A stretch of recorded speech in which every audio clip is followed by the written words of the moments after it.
learners become future stars. अध्याय 1 भाषा और व्याकरण लैंग्वेज एंड ग्रामर। भाषा लैंग्वेज। भाषा शब्द की उत्पत्ति संस्कृत की भाष धातु से हुई है, जिसका अर्थ है व्यक्त वाणी या बोलना। अपने विचारों व भावों को प्रकट करने के लिए मनुष्य भाषा का प्रयोग करता है। भाषा के द्वारा मनुष्य अपने मन के भावों व विचारों को दूसरों को समझाता है तथा दूसरों के विचारों व भावों को समझता है। इस प्रकार जिस माध्यम के द्वारा हम अपने विचारों का आदान प्रदान मौखिक या लिखित रूप में करते हैं, उसे भाषा कहते हैं। संसार के विभिन्न देशों में भिन्न भिन्न भाषाएं बोली जाती हैं, जैसे जापान में जापानी भाषा, रूस में रूसी भाषा, अमेरिका में अमेरिकी भाषा, चीन में चीनी भाषा, फ्रांस में फ्रांसीसी फ्रेंच भाषा, ईरान में ईरानी भाषा, स्पेन में स्पेनिश भाषा, जर्मनी में जर्मन भाषा, इटली में इटालियन भाषा, नेपाल में नेपाली भाषा आदि। इसी प्रकार संपूर्ण भारत में विभिन्न स्थानों पर भिन्न भिन्न भाषाएं बोली जाती है, जैसे हिंदी, उर्दू, कन्नड़, गुजराती, पंजाबी, तेलुगु, मलयालम, कश्मीरी, सिंधी, मणिपुरी, मराठी, उड़िया, असमिया, मैथिली, कोंकणी, पहाड़ी, डोगरी, संथाली, बंगला आदि। भाषा के प्रकार काइंड्स ऑफ लैंग्वेज। भाषा के मुख्य 2 प्रकार हैं। 1 मौखिक भाषा, 2 लिखित भाषा। 1 मौखिक भाषा ओरल लैंग्वेज। जब व्यक्ति अपने विचारों को मुख से बोलकर दूसरों के सामने प्रकट करता है, तो भाषा के इस रूप को मौखिक भाषा कहते हैं। व्यक्ति मौखिक भाषा का प्रयोग सबसे अधिक करता है। मौखिक भाषा का प्रयोग साक्षर और निरक्षर दोनों ही करते हैं।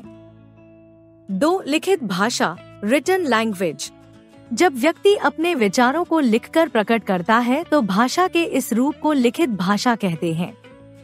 लिखित भाषा का प्रयोग केवल साक्षर लोग ही कर सकते हैं, निरक्षर लोग नहीं।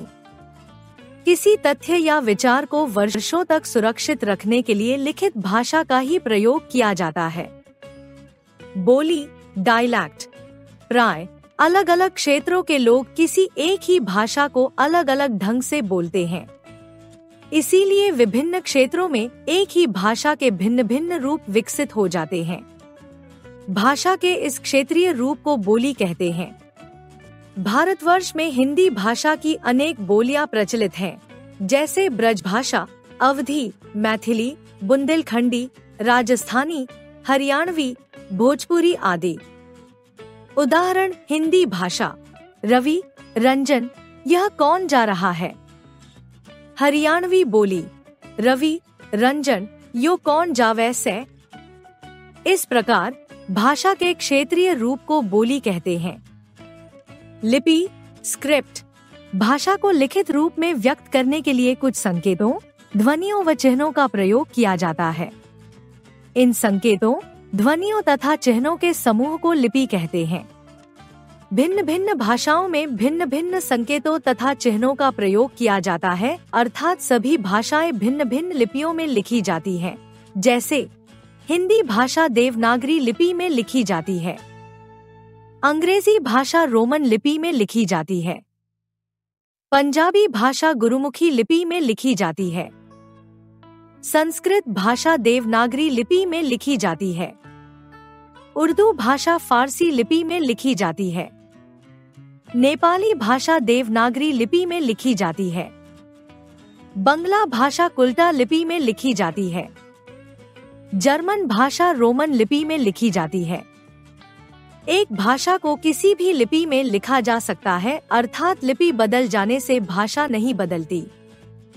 इस प्रकार भाषा को लिखित रूप में लिखने के लिए जिन संकेतों, ध्वनियों व चिन्हों का प्रयोग होता है, लिपि कहलाते हैं। व्याकरण ग्रामर। संसार में अनेक भाषाएं प्रचलित हैं। सभी भाषाओं के अपने कुछ नियम होते हैं।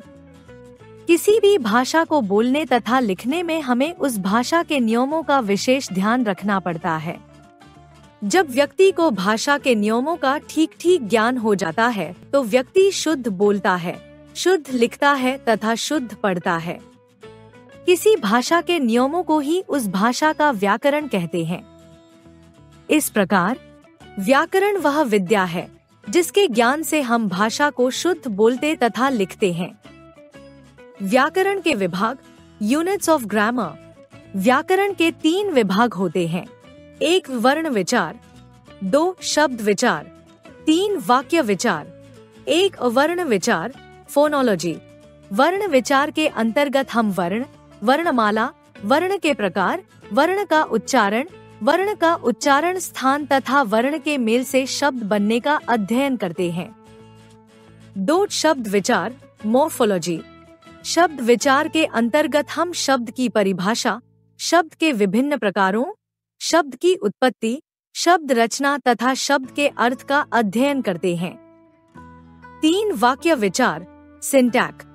वाक्य विचार के अंतर्गत हम वाक्य की रचना, वाक्य के भेदों तथा वाक्य के अंगों का अध्ययन करते हैं। Like, share and subscribe.